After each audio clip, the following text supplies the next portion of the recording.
ধান দিয়ে আপনার ওখান থেকে ঝলতা 100 কেজি করে কেটেছে। 100 কেজি নিচ্ছে।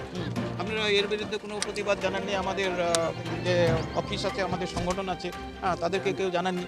এরপরে আপনাদের কাছে আমাদের অনুরোধ থাকবে, আমাদের সংগঠনের পক্ষ থেকে আপনাদের বিরুদ্ধে যদি এইরকম কোনো রকম অশুভ কর্মসূচি চলে আমাদেরকে জানাবেন। আমরা আপনাদের পাশে আছি, আজকে বলে যাচ্ছি। এরপরে যেন আগামী দিনে আমাদের সরকারের যে চিন্তাভাবনা সেটা আমরা বাস্তবায়ন করব এবং আপনাদের যেন ডেভেলপ হয়, আপনারা যেন উপকৃত থাকেন। আপনাদের যে উদ্দেশ্যে সরকার ভালো রাখার জন্য আজকে যদি সঠিক মূল্য পান, তাহলে আপনারা আজকে দেখুন, আপনারা 15 কুইন্টাল ধান দিচ্ছেন, 15 কুইন্টালে আপনার 6-15 1 কুইন্টাল ধান কেটে নিচ্ছেন, আপনার 2400 টাকা কিন্তু এখানেই খেয়ে নিচ্ছে। এই 2400 টাকা যদি আপনি পান, আপনি 1 বিঘা জায়গা ফসল তৈরি করতে পারবেন। তাহলে আপনারা এই জিনিসটা অহেতুক বঞ্চনা হচ্ছেন। আপনারা যদি আপনারা ঐক্যবদ্ধ না হন, আপনারা সংগ্রহ হচ্ছে। হ্যাঁ, ধানটা নিলে তো 6 কেজি 6 কেজি নেওয়া হচ্ছে নাকি? 6 কেজি। তো এখানে তৃণমূলের পক্ষ থেকে এসেছে বার্তা দেওয়ার জন্য, কিন্তু ফলতা না দেওয়া হয়। কি বলছে? ফলতা না দিলে কি বলছে?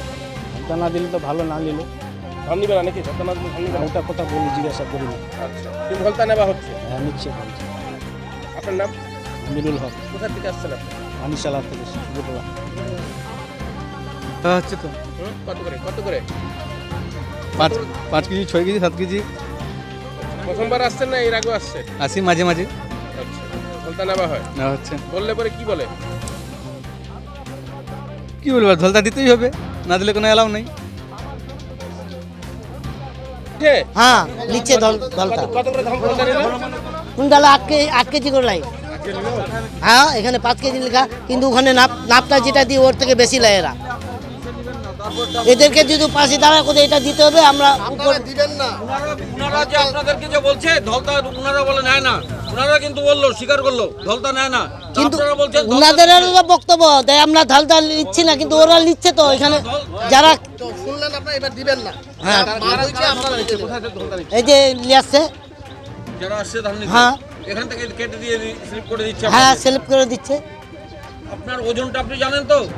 যখন ওজন হয়েছে ওজনটা জানেন তো? আমার দিকে করুন ক্যামেরাটা, আমার দিকে করে রেখেছেন কেন? আশ্চর্য তো। আপনি কি বলেছেন আমার কাছে এসে? কি বলবো? যে আমার ধলতা চেয়েছে ওখানে, আপনি কি বলেছেন আমাকে এসে? আমি জীব শিবির থাকতে বলবো। দেখেন, দেখছেন? কি বলবো আমি? ওখানে তাহলে বসে কি বলবো? আপনি জানিয়েছেন এখানে? ওখানে বললাম তো ঝালটা মানে কথা ঝালটা দিতে হবে। তাহলে বললো তো। আমাকে জানিয়েছে, আমাকে এখন এসে জানাচ্ছে বললো। আপনার মাধ্যমে। আপনাকে জানাতে হবে, তাই না? আমাকে তো জানাতেই হবে অবশ্যই। মাঠে কি হচ্ছে না হচ্ছে সেটা তো আমি জানি না। আমাকে না জানিয়ে যদি আপনারা বাইরে কি করেন না করেন সেটা আমার ব্যক্তি, সেটা তো বলতে পারবো না। এই তো গল্প। মানে কেউ ধলতা নিলে পরে আপনাকে জানাতে হবে, তাই তো? আচ্ছা, আপনার নাম?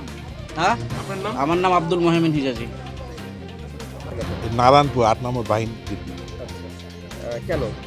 আমরা এখানে আসছি, কৃষকরা যে ধান দিচ্ছে, আমাদের কানে বিভিন্ন সময় কথা আসছে যে এখানে ঢলতা বেশি পরিমাণে ঢলতা নেওয়া হচ্ছে। ঢলতা হলো অবৈধ। ঢলতা নেওয়া এবং দেওয়া দুটোই অপরাধ। এই জন্যই আমরা আজকে এই কিষাণ মান্ডিতে এখানে এসে উপস্থিত হয়েছি।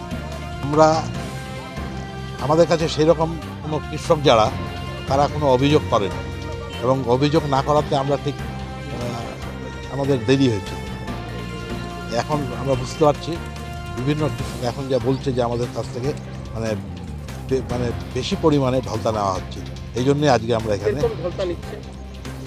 আমাদের যেটা শুনছি যে 6 কেজি 7 কেজি 8 কেজি পর্যন্ত ঢলতা নেওয়া হচ্ছে। শোনা কথা কৃষকরা চাইছেন যা এখন বলছে। আপনারা? আমরা চাচ্ছি ঢলতা 1 কেজি কৃষকরা দিবও না, এবং মিল মালিক যারা এখানে ধান ক্রয় করছে তারা যেন ঢলতা না নেয়, কারণ ঢলতা দেওয়া ঢলতা নেওয়া দুটোই অপরাধযোগ্য। আপনার নাম ও পরিচয়? আমার পরিচয় হলো, আমি উত্তর দিনাজপুর জেলার কৃষক সংগঠনের প্রেসিডেন্ট দিলদার হোসেন। আমরা এখানে আসছি কৃষকদের স্বার্থে, কৃষকদের অভিযোগ শুনে আমরা এখানে আজকেও হাজির হয়েছি। বিগত দিনে আমরা ডিসি এবং এডিওর মাধ্যমে আমরা এই অভিযোগগুলো মৌখিকভাবে প্রশাসনকে জানিয়েছি এবং বিগত দিনে আমরা বলেছি এইভাবে যদি চলতে থাকে তাহলে কিন্তু আমরা রাস্তায় নামতে বাধ্য হব। কিন্তু তারপরেও এটা কিন্তু বন্ধ হয়। কয়েকদিন একটু কমেছিল হয়তো প্রশাসনিক চাপে, এখন দেখা যাচ্ছে যে এটা দিনের পর দিন বেড়ে যাচ্ছে। তাই আমরা কৃষক সংগঠন আমরা চাই যে কৃষকের স্বার্থ রক্ষায় আমাদের মাননীয় মুখ্যমন্ত্রী প্রধান উদ্দেশ্য এবং আমাদের কৃষক সংগঠনের উদ্দেশ্য এটাকে করার জন্য। এটা কি মনে হয় ঠিক কারণে? অবশ্যই এইটা কিছু চক্র আছে যারা আমরা সরকারের বদনাম করার জন্য এইভাবে চক্র চালিয়ে যাতে এটা সয়লাভ করা যায়। আজকে সরকার যে উদ্দেশ্য নিয়ে দেখুন, আজকে 1 কুইন্টাল ধানের জন্য সরকার বরাদ্দ করেছে 2359 টাকা, 69 টাকা, এবং উৎসাহ ভাতা হিসেবে 20 টাকা দেওয়া হচ্ছে, প্রায় 2400 টাকার কাছাকাছি। বাজারে সেই ধানের মূল্য আছে 1800 থেকে 1900। কৃষকের স্বার্থের জন্য, কৃষকের স্বার্থ উদ্ধারের জন্য, কৃষক ভালো থাকার জন্য, ভালো ফসল ফলানোর জন্য আজকে কিন্তু কৃষক যাদের ন্যায্য মূল্য পায় তার জন্য আজকে এই সরকারের কর্মসূচি। এই কর্মসূচিকে কলঙ্কিত করার জন্য যারা এই চক্র আছে, সেই চক্রের বিরুদ্ধেই আমাদের প্রতিবাদ এবং লড়াই। কোথায় প্রতিবাদ করলেন? আপনারা আজকে এই নারায়ণপুর কৃষক সিপিসি যেখান থেকে আমাদের শুরু, এবং আমরা গোটা উত্তর দিনাজপুর জুড়েই আমাদের এই কর্মসূচি থাকবে, যাতে কোনো কৃষক আর আগামী দিনে যেন কোনো বঞ্চিত না হয়। সরকারের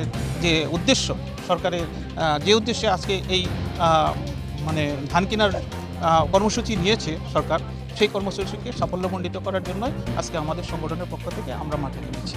এবং আমার নাম অসীম শিকদার, আমি তৃণমূল কৃষক সংগঠনের রাজ্যের সাধারণ সম্পাদক, উত্তরবঙ্গ কোঅর্ডিনেটর। আপনার শখের মোবাইল ফোন অথবা ইলেকট্রনিক্স সরঞ্জাম কেনাকাটার এক ভরসাযোগ্য নাম পাল মোবাইল।